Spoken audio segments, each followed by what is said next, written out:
All right, welcome to Not Just Another Watch. This is going to be the first actual watch review video for the channel. Only been making shorts in the past. And what inspired me to do this was a lot of the attention that this particular watch is getting. And something that I noticed that I feel like is being overlooked. So the watch we're talking about today is the Englemaan Citadel. And the watch that I mostly hear this being associated with pretty obviously is the Sinn 556. And this particular model, the Citadel, is modeled after the 556A with the Arabic numerals. But there's also a version that's modeled after the 556I. I forget what that one's called. And I want to talk about like my relationship with Sinn watches and like what led me to purchase this first, and then we'll get into the watch, and then we'll also get into something that I feel like is overlooked regarding the watch. So I have been into watch collecting for some time, and as most of you guys know, you'll go through phases with your collecting. So you'll go through phases where you might only be interested in G-Shocks. You'll go through phases where you might only be interested in mechanical watches, self-winding watches. You might go through a phase where you're interested in vintage watches. And then maybe where you're only in to the most luxurious pieces that you can possibly find. I've been through quite a few of those phases, and I landed recently on marathon watches, and we're going to talk about this particular model. This is my Marathon M-SAR, medium SAR, so it's the 36 millimeter variant, and this is the automatic specifically. Something just kind of clicked in me. I was looking to replace my diver. The diver that I had was a Solar Seiko SNE 573, and I wanted to upgrade that. I wanted something that was rugged though, and I wanted something that wasn't a luxury piece per se, but that had the build quality and the robustness that you would want for something that you're gonna dive with. And I'd heard of marathon watches before, but I delved way deep into it. I decided on this particular model, and I searched for one online that fit the price that I wanted, and I found this one. And I do have gripes about this watch, but this is not a review about this watch. Mostly I love this. It's based on this one. This is a slightly older model. Like I think this one is 5 years old. And I think they were still using the ETA 2824. Now I believe they're using the Sellita SW200-2 in the newer ones. Basically the same movement anyway. The Sellita being a copy of the ETA movement or ETA movement. And for the most part, I've been extremely happy with this watch. It is robust. It keeps time remarkably well. Like I have it gaining about a second every day. And there are days where it actually stays completely on time for the most part. So I don't have to reset this watch very often. Right now I'm in a rotation between this and this, which before the Citadel was my most recent purchase, my Tudor Royal, which we'll also get into comparisons about. This one's also based on, this is also an ETA 2824 based movement. However, I think Tudor is calling this their Caliber T601, but it's a lot of similarities. It's got, I believe it's based on the ETA movement. It's got 38 hours of power reserve, which all three of these watches share. But needless to say, from the rugged aesthetic and just how robust this feels, the capable 200 meters of water resistance that it has, all of that, it got me down the rabbit hole of real tool watches. Because, a lot of luxury divers and things like that, they're polished, they're shiny, their makers purport that they're robust, and for the most part they are, but you know, these are polished pieces of jewelry in a lot of ways today, because most of us are not using a watch as a tool in that way. I've actually started to recently.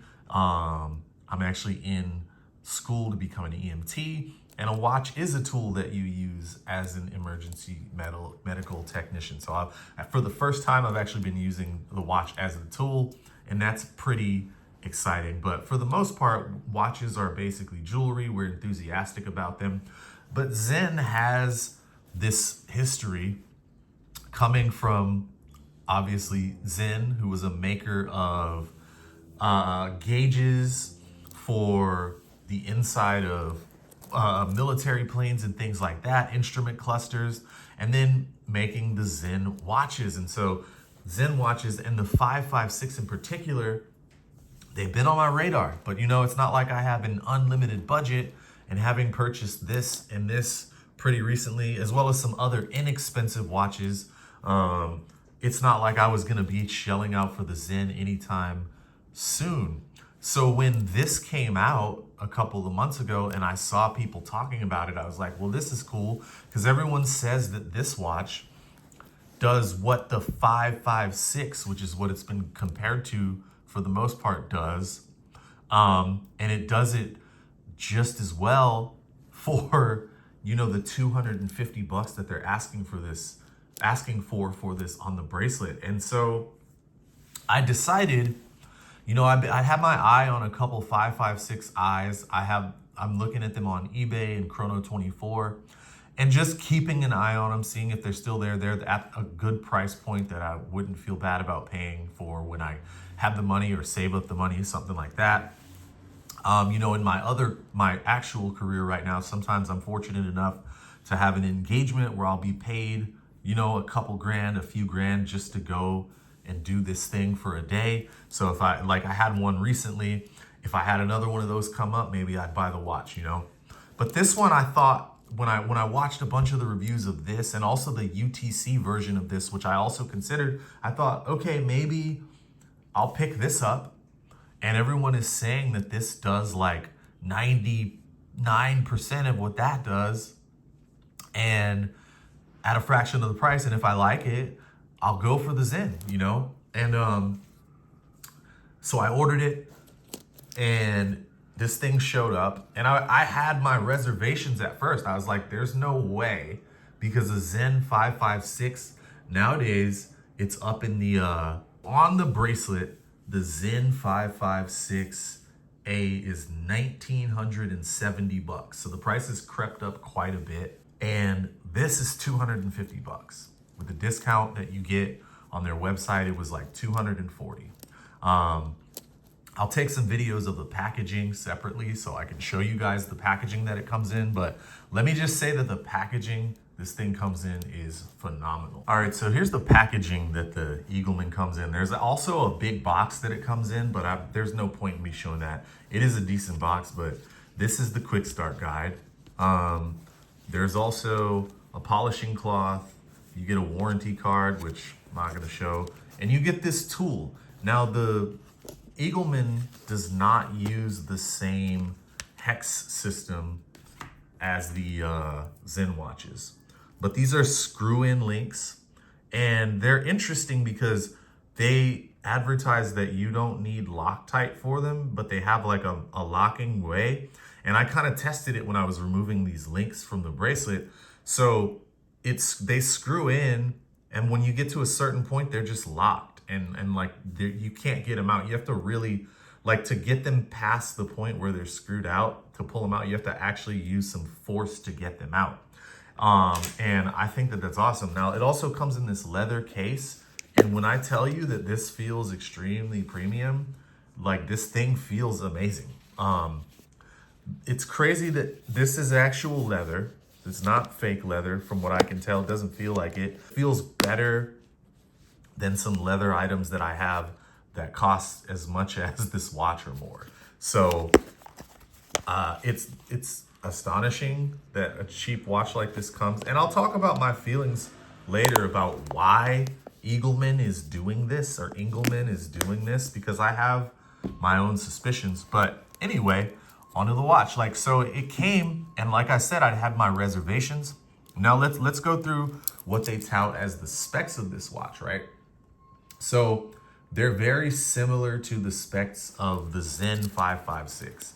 So you've got stainless steel, but in this case, which you don't get on a Sinn 556, and I'm gonna talk about that later, you get a hardened stainless steel. So it has a hardening process that they use that makes it scratch resistant to 1,000 Vickers. Now, I was skeptical about that, and I'll tell you that I'm not skeptical about it anymore, but I'll talk about that after I talk about my experience with this watch, because I've had it for about 5 days now, and I've been wearing it every single day.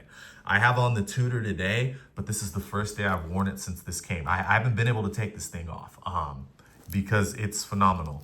Now, 5 days, look at that buckle.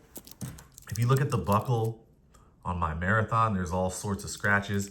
If you even look at the clasp portion of my Tudor, there's scratches. Actually, when I first got this, so this Tudor, I bought it from a used site, but it arrived basically brand new. Like someone had bought it and just sat on it. Like some of the things inside of the packaging still had plastic on them even.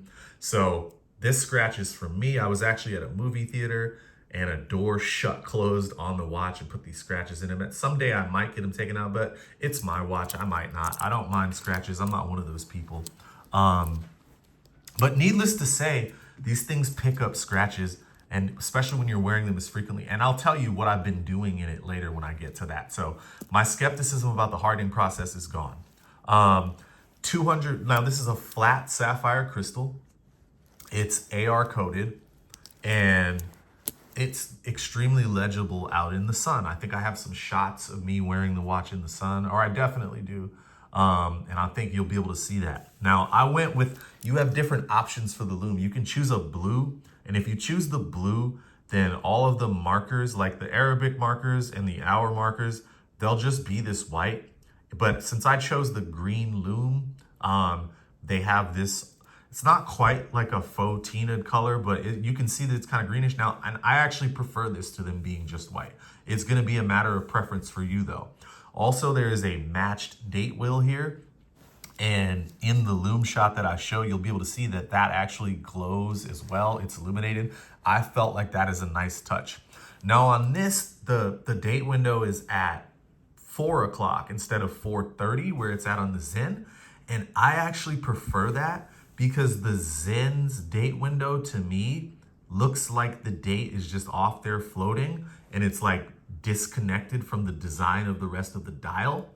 But in this particular watch, it's not. It feels like it's connected to the 4 o'clock hour marker, and it gives some type of purposeful look to the dial, in my opinion. The other thing is, the only branding that you have is it says made by Englemaan down here around the 6 o'clock position, and I love the just blank dial like that. I love it because when I started looking at the Sinn watches, it's because I was looking for a field watch. I had a Hamilton Khaki King at one point, but I ended up selling that off.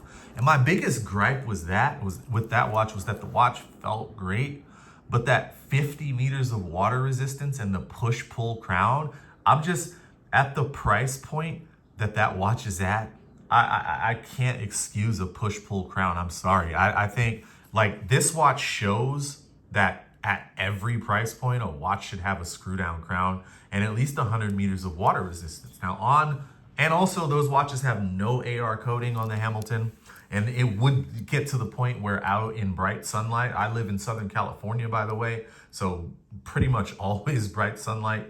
Yeah, you could see the dial sometimes. And so that got really annoying and frustrating for me too with the Hamilton. Ended up getting rid of that.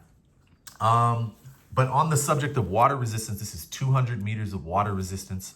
It is not a display case back, which I actually love. I don't think that a field pilot style watch like this, because this is like basically a Flieger watch. And that's also, this Flieger design is one of the reasons that I was able to buy this, because usually homage watches, I never buy homage watches. This is the only one that I've ever bought.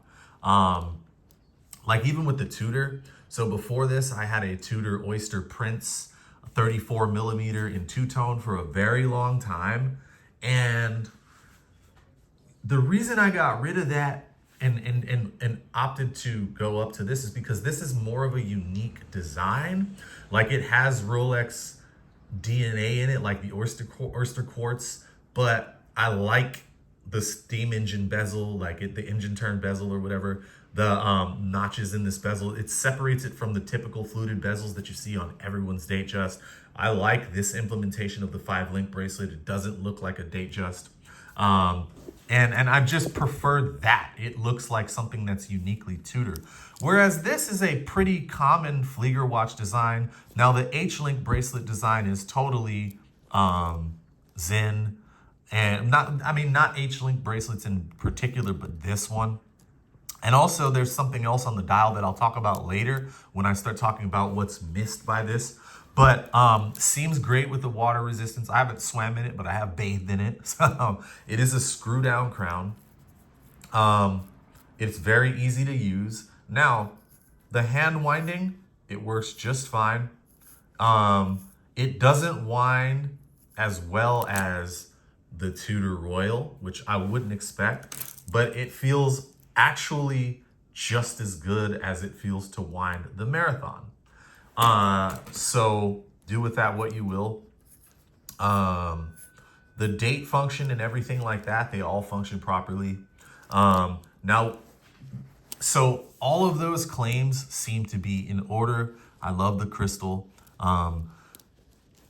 The bracelet itself, now I saw some people talk about how the tolerances on this bracelet could be tightened up compared to the Sinn. And while they are a little bit loose,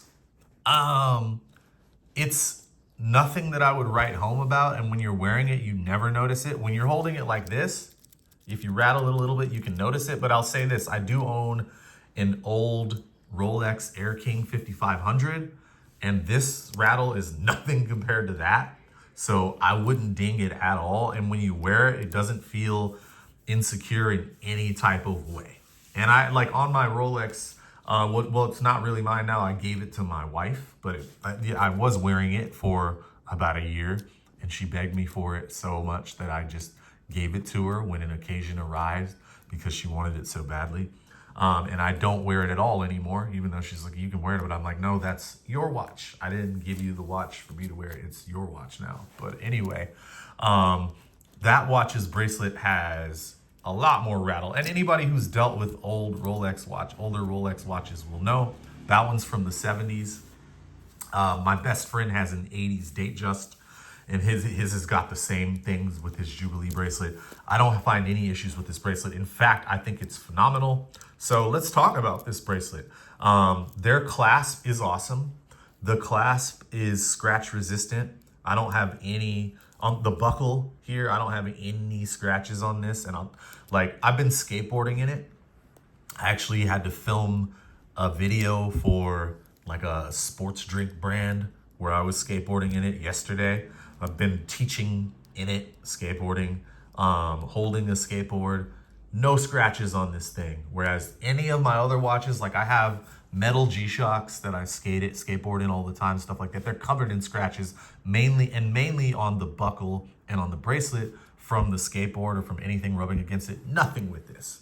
And I love the fact that this is so robust, yet so cheap, and I can skateboard in it and not think of it. Because sometimes with my luxury watches, like I do sleep in a watch, so sometimes I'll wake up and forget which watch I'm wearing because I'm just wearing it.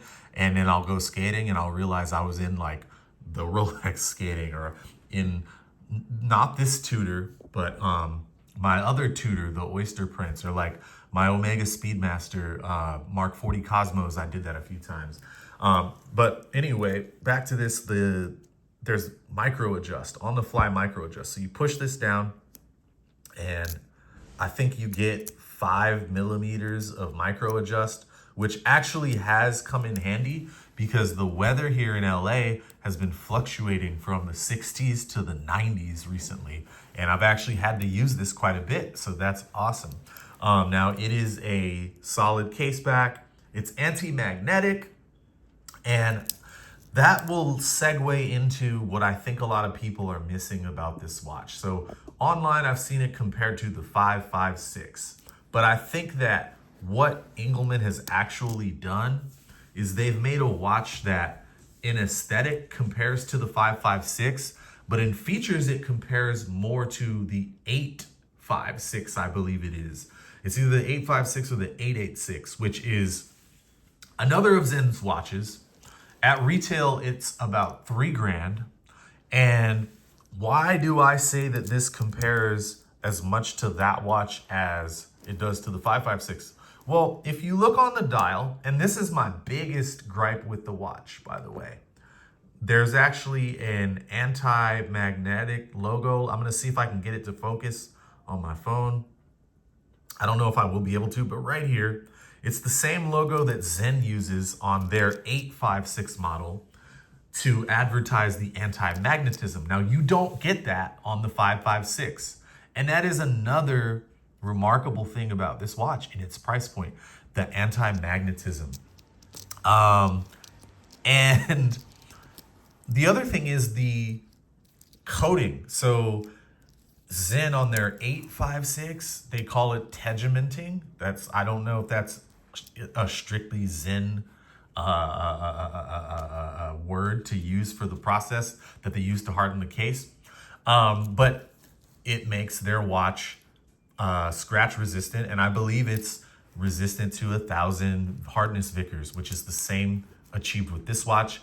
And I am not skeptical about that claim at all because of the skateboarding. And also I've worked out in this at the gym, done all kinds of stuff in this watch. Not a scratch. In fact, the whole thing looks pretty much the way that it looked when I got it. And I'm pretty rough. I'm a pretty big and heavy dude. I'm 6'2". I weigh about 210 to 215 pounds, depending on how active I've been in that week. And this thing looks brand new. So because of that hardness rating, because of the anti-magnetism, I say that this watch is, it sits in between those two. Now, as far as the appearance, I know that the 856 has more of a bead blasted appearance. And that's why I can't say that people are making the mistake saying this is a comparison to the 556, because in looks, it is closer to the 556, which has this traditional brushed finish, where what I've seen of the 856, it's got the bead blasted finish. But I prefer this finish, to be honest. Now, another thing that I didn't talk about is the quick release bracelet. I didn't talk about it because I don't plan to use it, because this watch I will be leaving on the bracelet. Like, I know a lot of people say that it's a strap monster. It does look like one. The only NATO straps that I have, actually I do, this is a 20 meter lug width.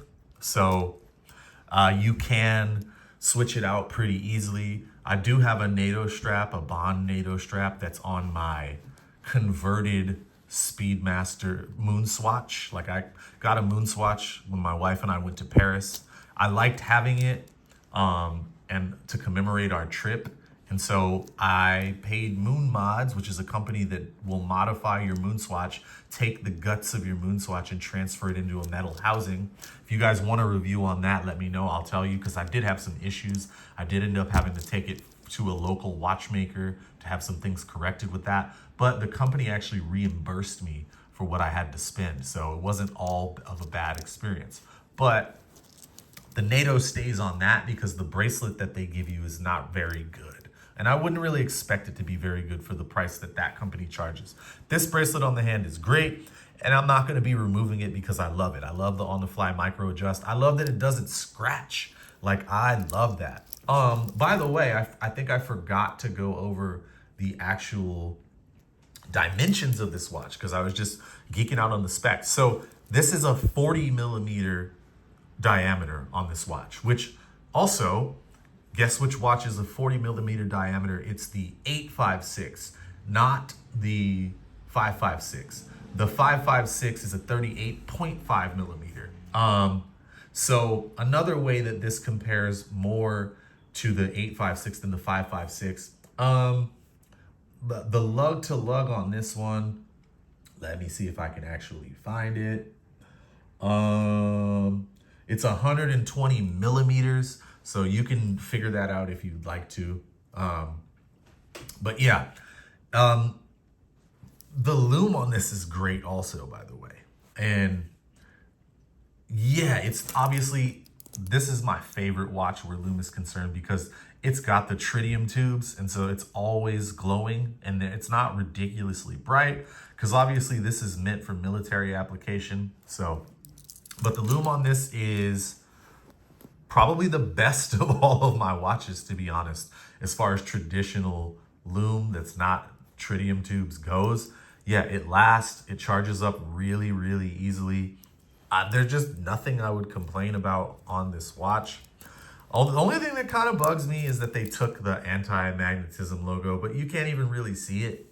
And so I'd say, like, I recommend this watch to everybody. Like, if you're looking for a field watch that's just, it has like the field and kind of the pilot watch vibe, which a lot of people say about the 556, or if you're interested in getting a Sinn 556 or 856, but you want to like test it out and see how it is first, I think this is a great way to do it. Like, the reason that I went for the A model is because if I liked this, I'm planning on getting the 556 from Sinn, and I'm planning on getting that in the I configuration, so without the Arabic numerals. And yeah, it's great. Now, the one thing that I want to talk about is the UTC version of this, which I considered getting. But the thing is, this uses a movement called the PT 5000. And the PT 5000 movement is a Chinese copy of the ETA 2824, which is basically what the Tudor movement in this is based on. Tudor has their own in-house company that they bought called Kanisi that makes their movements. This watch has an ETA 2824 in it. The newer versions of this use a Solita movement that's based on that movement. My Tudor Prince Oyster date had a 2826 in it. It's a pretty robust, well-known movement that's in basically up to, I think, like the $3,000 price point. You're gonna get a whole lot of watches that use that 2824. Like, once you get to between $1,000 and $3,000 or $1,000 and $3,500, a lot of watches are gonna utilize those movements. And below that, they're gonna use a lot of the micro brands and such, they're gonna use the NH movements from Seiko, which brings me to why I didn't get the UTC, so the GMT version of this. It uses, I believe it's the NH38. It's either 38 or 34. One of those is the GMT, but that makes that watch so much thicker. So I'm gonna put this one on my wrist. This review's getting very long. I'll get better at this. This is the first time I've ever made a watch review.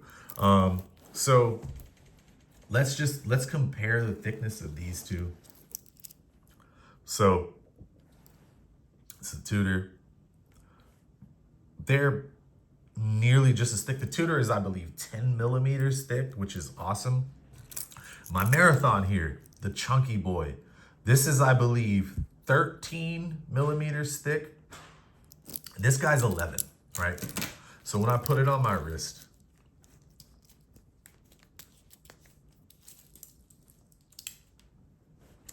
it looks awesome. I have a 7.5-inch wrist, by the way. It looks amazing. And it fits into a lot of settings. Like, the wife and I have gone out while I've had this and I've worn this. It didn't look out of place with nicer clothes. It doesn't look out of place completely dressed down either. It blends in. It looks great. Like, yeah, it's a great part of the collection, I feel like. The UTC version of this, since it uses that NHGMT movement, it's a lot thicker from what I saw. This is 11.3 millimeters. And how thick is that other one? I know the other one is a very thick boy from what I heard. I think it's around 13 millimeters thick. Like this is like just over 13 millimeters.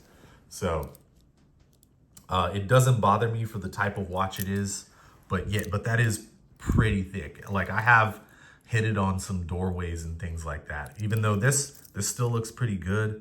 I mean, it does have, see, scratch right here from hitting it on something, which I don't I don't usually have that issue with other watches. Like when this one got caught in that big thick door at the movie theater, like basically someone had opened the door for me in front of me, and then they let go, and I walked in behind them, and my arm was just a little bit back, and ding, caught the watch. It's just a fluke. Not something that I usually deal with watches. But this thing, it's amazing. And I do think that people are missing out on comparing it more to the 856 as much as the 556. I don't think you'll be disappointed if you buy this. I don't think the Sinn homage factor with this particular model is that big of a deal, because honestly, the 556, 856, like they look just like Flieger watches. Like you can buy older Fortis Flieger watches that have the same look basically as far as the watch head. You buy a lot of older Flieger watches and field watches that have basically the same aesthetic. Like the Tudor Ranger even shares a lot with this. Not the bracelet, obviously, but you get what I mean. You're not gonna go wrong with this. It can be your everyday beater that still looks great. If you have to go from work to going out in it, you know, you're not gonna be mad at this watch. Like my Marathon, I don't really wear this if I'm going out, like ever, you know, unless it's like a very casual thing. The Tudor I'll wear in different situations, just depending, because I don't want to muck this one up, obviously. I've heard people say that they've had issues with the PT 5000 movements, but for how cheap this watch is, the thing is, you can swap the movement out pretty easily for the ETA 2824 or one of the other copies of that you can find. So yeah, if this thing breaks down, I don't have a problem doing with it. This was cheap. I'm going to keep this thing forever, to be honest. I love this watch. I love that it's cheap. I love that I can skateboard in it. I love that I would go to the beach in it and wouldn't feel badly about going into the ocean with it. Like I love cheap watches that look amazing and that have great features. And like before I close, I'm going to talk about why I think this brand is doing what they're doing. I think that this is a presentation that's aimed not at us, the customer, that's aimed at brands, and particularly micro brands, because this is a Chinese-made watch. And so the reason they're able to make a watch that's this phenomenal, and this is a phenomenal watch. The engraving, the laser etching on the clasp here is awesome too, on the buckle. It's a real milled clasp. It's not a stamped clasp. It feels robust. They're doing this because they're a factory that already has all of the tools that they need to make watches. And so making these and selling them this cheaply is their way of advertising. And what's going to happen is word of mouth has already started to build up online in the watch community, and watch brands are going to notice that. And in particular, smaller to mid-tier watch brands that don't manufacture things themselves. And they're going to reach out because of all of the praise that gets heaped on these watches. And I paid for this with my own money. I have all stage of watches. Like, I compare this to both of these watches, and both of these watches cost significantly more than this watch here. The Marathon, I didn't pay retail. It retails for $1,800. I paid about $1,000 for it. The Tudor, it retails for, I believe, $2,800 or $2,900, right?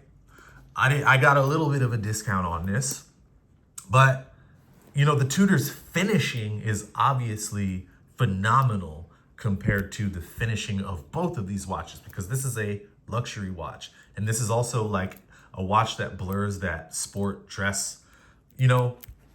But I also have like a Tissot PRX, and this watch feels light years ahead of it as far as the finishing and how robust it is.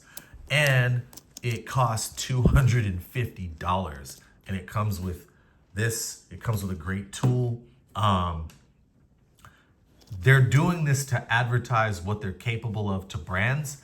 And I suspect that this watch in the coming year or months is going to shoot up in price, probably double in price eventually once they've achieved their goal of getting the message out about what they're capable of doing. Whatever the name of the factory that's making these Englemaan watches, like, this is a targeted play. They want people to use them to manufacture their watches.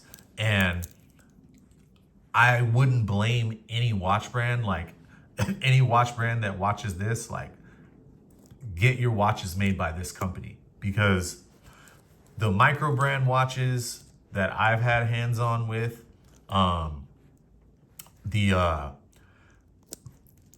even my old Hamilton Khaki King, like, this watch is so much better than that watch. And that's a Swatch Group watch. They have the resources of the Swatch Group at their disposal, and they're not making anything that compares to this. And I'm talking like getting up into the like $1,500 price range with those Hamiltons. Like the Hamilton Khaki Field Murph still has a push-pull crown. I was actually interested in getting the 38 millimeter Murph, but I'm not paying $1,000 for a watch that you can't trust against the elements. Like, if I don't feel comfortable showering or swimming in a watch, I'm not gonna pay that much money for it. I think that's a ridiculous ask it's one thing if you're buying a freaking Vacheron Constantin Historiques 222 and you're spending a whole bunch of money on something that's handcrafted, that is a dress watch that is intended only to be dressy. It's not supposed to be robust. It's not made as something that's intended to be out in the field. It is a watch that costs tens of thousands of dollars, that is essentially a piece of art that's to be worn on your wrist, possibly in precious metals. You buy it because of the history, Vacheron being I think the oldest watchmaker that's still around. I think they're 250 years old or something like that. That's why you buy that watch. You buy watches with this aesthetic and with this aesthetic for them to be robust and to be tooly. And to be honest, the bracelet on this Marathon watch is kind of trash, right? It's a stamped clasp. It's got this goofy diver extension that I actually had to have I actually had to order another one of these from Marathon because the one that I had, it wouldn't stay shut well. And every time I pulled the watch off, it would open. And so then I got another one, a brand new one. So this piece here, I had to order brand new and take it off and reattach. And that goofy ass, my diver extension that nobody's ever gonna use, really, it still wouldn't stay shut well. So my local watchmaker, I had him actually bend this a little bit so that it would stay on there more. And this bracelet itself, Marathon sells for like $300 or $400. And I'll tell you, this bracelet has absolutely nothing on the bracelet of this $250 watch. Even though people say the tolerances could be tighter, I like the aesthetic of this and I like how it feels. But yeah, this thing has nothing on this. So yeah, this guy is phenomenal. Pick one up if you're curious. I mean, for the price, you're not gonna be sorry. Like what you get for, I remember buying a Timex Marlin hand winding watch when I was into that thing. And I think that cost about what this costs. And the first one that I got, the movement didn't work. I tried to wind it the first time and it just felt crusty and just broke. And then I had to send it back to Timex for them to fix. And they couldn't fix it, so they just sent me a brand new one. And that's a watch that what you're typically getting in this price point. You're not usually getting a watch that competes with these two watches in this price point. So I'd say you should pick one up while you can. It took about 2 weeks for me to get, no, I'm sorry. It took about 3 weeks for me to get mine. So your mileage may vary, but yeah, I definitely recommend this. I don't have any ties to this company. I don't think they're sending out review models to anyone or anything like that. Just get it.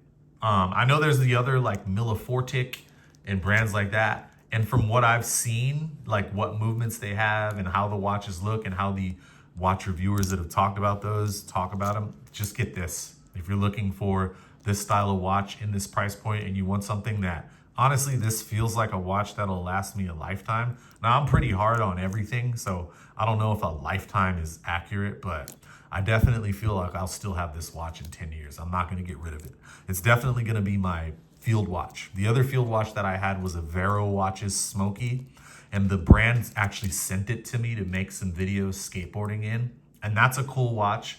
It uses one of those Seiko NH movements though. Doesn't have a bracelet also. I like that watch, but this one feels better than that. And that's like, that one costs like, I think they charge $500 or $600 from that one at retail. And this one, like, I'm gonna be honest, this one smokes pretty much every watch that I've ever had at this price point. Even like, at one point I had a Casio, the all metal GA 2100, GAM or GMA 2100, whatever the reference number of the all metal Casio is. And I actually sold that off because of how big it was.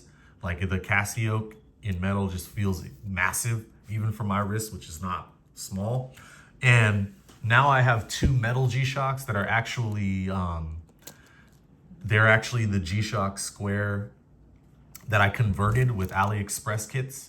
And the AliExpress kit bracelets feel better than the bracelet that came with the $650 G-Shock Casio Square that I bought. This feels better than that too. And it even feels better than the AliExpress bracelets that feel better than the ones that I bought on the Casio. So like, really, you're not getting anything like this in this price point at all.